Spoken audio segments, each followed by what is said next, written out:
Latest और नई video देखने के लिए मेरे चैनल को सब्सक्राइब कीजिए और बेल आइकन को दबाइए ताकि आपको मेरी आने वाली लेटेस्ट वीडियो की नोटिफिकेशन मिलती रहे। Hello friends, welcome to knowledge hub. दोस्तों, आज की वीडियो जितने भी हमारे एनपीएस एम्प्लॉयज हैं, चाहे वो किसी भी स्टेट से बिलोंग करते हैं, उनके लिए बनाई गई है, जिसमें हमने दिखाने की कोशिश की है कि एक एनपीएस एम्प्लॉय को रिटायरमेंट के टाइम कितनी पेंशन मिलेगी। तो अगर उसी एम्प्लॉय को ओल्ड पेंशन स्कीम इंप्लीमेंट हो जाती है तो रिटायरमेंट के बाद उसको कितनी पेंशन मिलेगी। तो इस वीडियो में फ्रेंड्स जो भी हमने एग्जांपल्स ली हैं वो एज्यूम्ड वैल्यूज हैं। तो हमने इस वीडियो के जरिए कोशिश की है कि हम आपको नई पेंशन स्कीम के बारे में और ओल्ड पेंशन स्कीम के बारे में जो अप्रोक्सीमेट वैल्यूज हैं वो हम आपको बता सके। तो फ्रेंड्स, एक चीज मैं आपको बताना चाहता हूं यहाँ पे कि अलग अलग स्टेट में जो सुप्रानेशन पे पेंशन लगती है वो अलग अलग तरह से कैलकुलेट की जाती है। तो जैसे कि फ्रेंड्स हम पंजाब की बात करें, बिहार की बात करें या असम की बात करें, तो इन स्टेट्स में अगर देखा जाए तो 25 साल की सर्विस पे जो फुल पेंशन लगती है। अगर उसके पैरेलली हम वेस्ट बंगाल की बात करें, वहां पे 20 इयर्स की सर्विस पे फुल पेंशन दी जाती है। तो फ्रेंड्स, इस तरह की कई स्टेट्स हैं, जैसे राजस्थान है, राजस्थान में 28 साल की सर्विस पे जो है फुल पेंशन मिलती है। तो छत्तीसगढ़, आंध्र प्रदेश, अरुणाचल प्रदेश, ये ऐसी स्टेट्स हैं फ्रेंड्स जहां पे 33 साल की सर्विस पूरी करने पे फुल पेंशन लगती है। फ्रेंड्स, इस वीडियो में हम आपको बताएंगे कि आप किसी भी स्टेट से बिलोंग करते हो तो आप जो पेंशन है वो कैसे कैलकुलेट कर सकते हो। तो फ्रेंड्स, वीडियो को स्किप नहीं करना, आपने वीडियो को पूरा देखना है। तो अगर आप वीडियो को पूरा देखते हो तो आप नई पेंशन स्कीम के अकॉर्डिंग और ओल्ड पेंशन स्कीम के अकॉर्डिंग जो अपनी पेंशन है वो कैलकुलेट कर सकते हो। तो फ्रेंड्स, अगर आप मेरे चैनल पे नए हैं तो इस तरह की लेटेस्ट वीडियोस देखने के लिए मेरे चैनल को सब्सक्राइब कीजिए। तो ज्यादा देरी ना करते हुए फ्रेंड्स, आज की वीडियो हम स्टार्ट करते हैं। Let's start.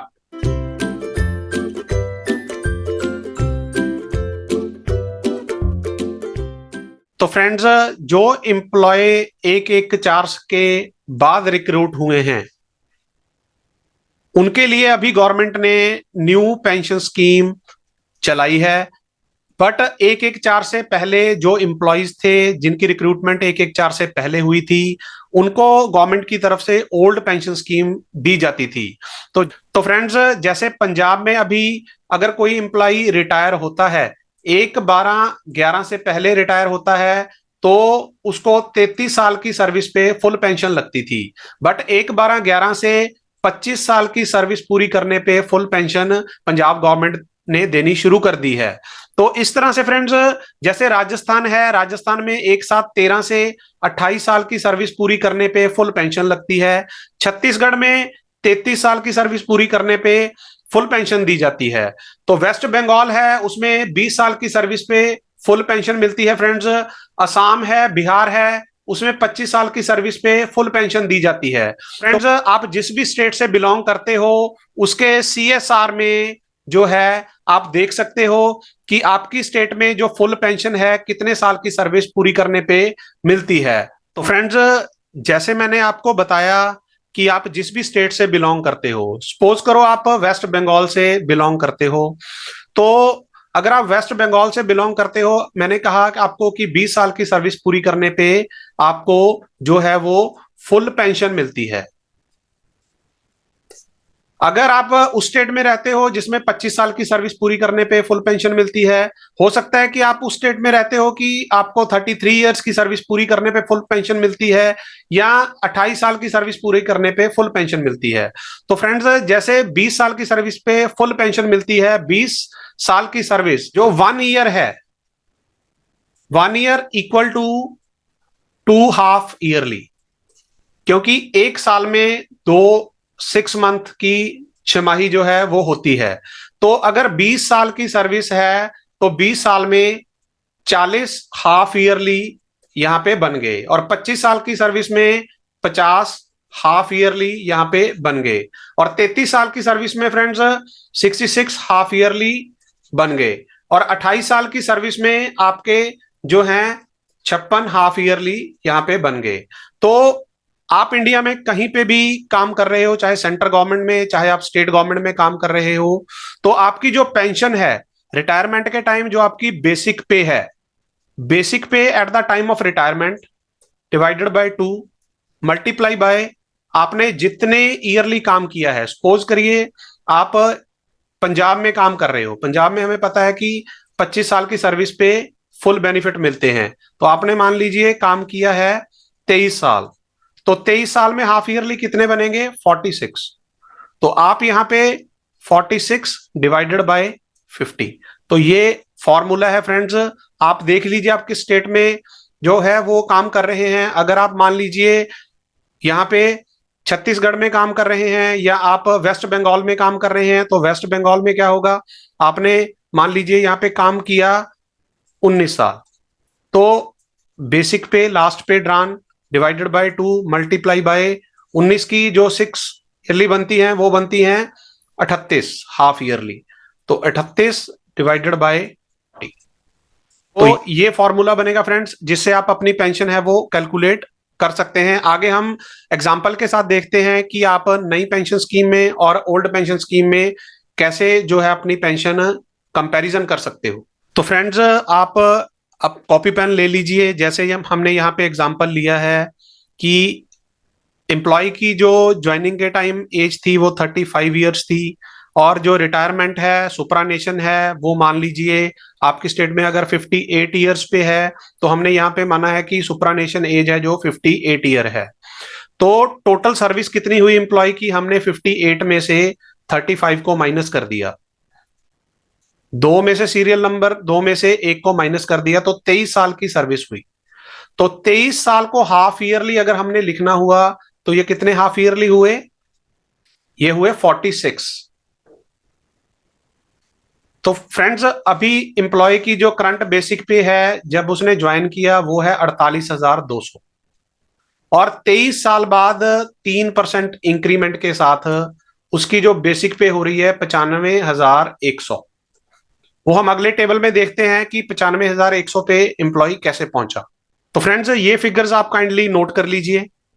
तो फ्रेंड्स जैसे एम्प्लॉय ने 1/4/18 को ज्वाइन किया तो उसकी हमने बेसिक पे पीछे देखी थी कि ज्वाइनिंग के टाइम 48,200, तो हर साल उसका 3% इंक्रीमेंट लगता रहा।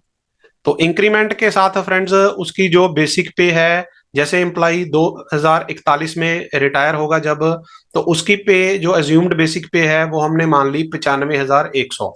तो ये हर साल इंक्रीमेंट लगा हुआ है, 18 से लेके 2041 तक जो है हमने वो इंक्रीमेंट लगा के एक एज्यूम्ड लास्ट बेसिक पे यहाँ पे मान ली है। अब फ्रेंड्स सबसे पहली चीज आप देखिए कि एनपीएस में हम जो है वो अपनी पेंशन कैसे कैलकुलेट कर सकते हैं। तो फ्रेंड्स एस्टिमेट मंथली डिडक्शन जो हमने मान ली है कि एम्प्लॉय का जो सीपीएफ कटता है 10% प्लस एम्प्लॉयर का जो सीपीएफ का पार्ट है उसको मिला के एम्प्लॉय को मान लो 10,000 रुपया हर महीने उसका जमा होता है। तो हमने एग्जाम्पल में लिया था कि 23 साल उस एम्प्लॉय ने काम किया, तो 10,000 को सबसे पहले हम 12 से मल्टीप्लाई करते हैं, एक साल में जितनी अमाउंट बन गई इनको मल्टीप्लाई करके उस अमाउंट को हम 23 साल से मल्टीप्लाई करके टोटल जो एम्प्लॉय की सेविंग होगी, एम्प्लॉय और एम्प्लॉयर दोनों का हिस्सा मिला के वो बनता है 27,60,000। 27,60,000 पे जो गवर्नमेंट ने आपको रिटर्न दिया वो रिटर्न हम एज्यूम करते हैं कि वो 40,62,035 रुपए हो गया। तो ये आपकी एक्चुअल वैल्यू थी जो आपके अकाउंट में आपकी तरफ से और एम्प्लॉयर की तरफ से पैसा जमा करवाया गया है, और ये आपको जो मार्केट वैल्यू है उसका जो प्रॉफिट मिला है, इन दोनों अमाउंट्स को मिला के फ्रेंड्स जो आपकी पेंशन वेल्थ बनती है वो बनती है 68,22,035 रुपीज। तो फ्रेंड्स आपने अब अमाउंट याद रखनी है 68,22,035 रुपीज। इस वेल्थ के बेसिस पे आप पता करोगे कि कितनी आपको जो पेंशन है वो आगे आपकी रिटायरमेंट पे मिलने वाली है। तो फ्रेंड्स यहाँ पे हम देख रहे हैं कि जो हमने पीछे वैल्यू देखी थी जो इसको हमने पेंशन वेल्थ कहा था 68,22,035 रुपीज, तो फ्रेंड्स आपको एक चीज बता दूं, ये टोटल अमाउंट में से अगर आप एनपीएस की पेंशन लेते हो तो जो इस अमाउंट का 40% है, कम से कम 40% है, वो आपको नहीं मिलेगा। 68,22,035 को अगर हम 40% इसका निकालते हैं तो वो बनती है 27,28,814 रुपए। ये आपका जो पैसा है ये एन्युटी में इन्वेस्ट हो जाएगा। इसके बेसिस पे आपको पेंशन मिलेगी। कितनी मिलेगी फ्रेंड्स वो हम आगे देखेंगे। तो आगे फ्रेंड्स ये है कि ये जो पैसा एन्युटी में लगेगा उसकी हमने एक अप्रोक्सीमेट वैल्यू मान ली कि 6% ईयरली आपको उसका इंटरेस्ट आएगा इस वैल्यू पे, जो आपकी एन्युटी में 40% वैल्यू लगी है। तो फ्रेंड्स अगर हम 6% को 12 मंथ में से निकालें तो एक मंथ की जो एवरेज बनती है वो बनती है 0.5% पर मंथ। 0.5 को अगर मल्टीप्लाई आप करोगे 12 से तो ये बनता है 6%। तो ये 6% हमने एक अज्यूम्ड वैल्यू मान ली। तो अब पेंशन पर मंथ कितनी मिलेगी, ये जो वैल्यू हमने एन्युटी में लगाई है, एन्युटी की वैल्यू को 0.5% हम अगर इसका निकालते हैं तो ये बनती है 13,644 रुपए। पर फ्रेंड्स एक चीज यहां पे ध्यान रखिए कि अगर ये 6 से नीचे गिर जाता है तो आपकी पेंशन भी उस अकॉर्डिंग कम होगी। यहां पे अगर ये अप चला जाता है तो यहां पे पेंशन भी आपकी अप हो जाएगी। मींस आपकी जो पेंशन है वो मार्केट वैल्यू पे डिफाइन होगी। तो जो लमसम अमाउंट इसके बिना फ्रेंड्स ये 40% तो आपका इन्वेस्ट हो गया मिनिमम, बट बाकी की जो 68,22,035 रुपीज में से बाकी बचा 60%, 40% तो एन्युटी में लग गया। जो 60% है इस वैल्यू का, ये पैसा आपको at the time of the retirement cash में मिलेगा। आपको गवर्नमेंट ये पैसा at the time of retirement दे देगी। इट मींस कि इस एग्जांपल के बेसिस पे 13,644 आपकी पेंशन बनी और इतना पैसा आपको जो है वो पैसा आपकी रिटायरमेंट पे मिल जाएगा। तो अब हम बात करते हैं फ्रेंड्स ओल्ड पेंशन स्कीम की। तो फ्रेंड्स जैसे मैंने बताया था कि eight the time of retirement, जैसे हमने टेबल में देखा था कि 95,100 पे एम्प्लॉय रिटायर हो रहा है। यहाँ पे उसकी 23 साल की सर्विस थी तो 46 हाफ ईयरली यहाँ पे हमने कंसिडर कर लिया। जिस स्टेट से भी आप बिलोंग करते हो उसमें आप देख लीजिए कि आपकी जो फुल पेंशन है वो कितने साल की सर्विस पे बनती है। अगर 28 पे बनती है तो यहाँ पे 56 आ जाएगा। तो अगर आपकी 33 पे बनती है तो यहाँ पे 66 आ जाएगा। तो फ्रेंड्स 95,100 पे आप रिटायर हुए, 46 हाफ ईयरली आपकी बन गई, तो डिवाइडेड बाय 2 मल्टीप्लाई बाय 50, तो ये आ गई 43,746 रुपए। ये फ्रेंड्स आपको एक चीज बता दूं, ये बेसिक पेंशन है, इस पे अभी डीए हमने कैलकुलेट करना है। तो बेसिक पेंशन जो आपकी बन गई वो 43,746 रुपए आपको मिलेगी। तो मैंने यहाँ पे जो डीए लिया है वो गवर्नमेंट ऑफ इंडिया का लिया है। अभी जो गवर्नमेंट ऑफ इंडिया का डीए चल रहा है 38% चल रहा है। तो इस बेसिक पेंशन का 38% अगर हम निकालते हैं तो ये बनता है 16,623 रुपए। तो अगर इन दोनों वैल्यूज को ऐड करते हैं फ्रेंड्स तो ये बनता है 60,359 रुपए। ये फिक्स पेंशन आपको हर महीने मिलेगी। It is not based on the market. और इसमें कुछ अलाउंसेस हैं, जैसे हम पंजाब की बात करें फ्रेंड्स, उसमें जो मेडिकल अलाउंस मिलता है वो 1,000 रुपया इसमें एडिशनल मिलता है। तो हर स्टेट में अलग अलग से कुछ भत्ते हैं जो वो दिए जाते हैं पेंशनर्स को। तो वो भत्ते आप अपनी स्टेट के अकॉर्डिंग इसमें ऐड कर सकते हो। बट मिनिमम जो पेंशन है, मतलब इस तरह से आप कैलकुलेट कर सकते हो इस फॉर्मूले के साथ कि आपको उतनी पेंशन तो मिलेगी ही मिलेगी। तो फ्रेंड्स इस तरह से जो है आप नई पेंशन और पुरानी पेंशन में कंपैरिजन कर सकते हो कि आपके लिए नई पेंशन बेस्ट है या पुरानी पेंशन बेस्ट है। फ्रेंड्स इस चैनल के माध्यम से मैं आपको बताना चाहता हूं कि हम किसी चीज को रिकमेंड नहीं करते कि ओल्ड पेंशन स्कीम आपके लिए बेटर है या न्यू पेंशन स्कीम आपके लिए बेटर है। बट आप एक कैलकुलेशन कर सकते हो, अप्रोक्सीमेट कैलकुलेशन, कि इतना मुझे ओल्ड पेंशन स्कीम में फायदा हो सकता है या इतना मुझे न्यू पेंशन स्कीम में फायदा हो सकता है। तो फ्रेंड्स आशा करता हूं आज की वीडियो आपको अच्छी लगी होगी। अगर आपको आज की वीडियो अच्छी लगी तो वीडियो को लाइक कीजिए, ज्यादा से ज्यादा शेयर कीजिए और मेरे चैनल को सब्सक्राइब कीजिए ताकि आपको मेरे चैनल पे आने वाली लेटेस्ट वीडियोस की नोटिफिकेशन मिलती रहे। Thank you very much friends.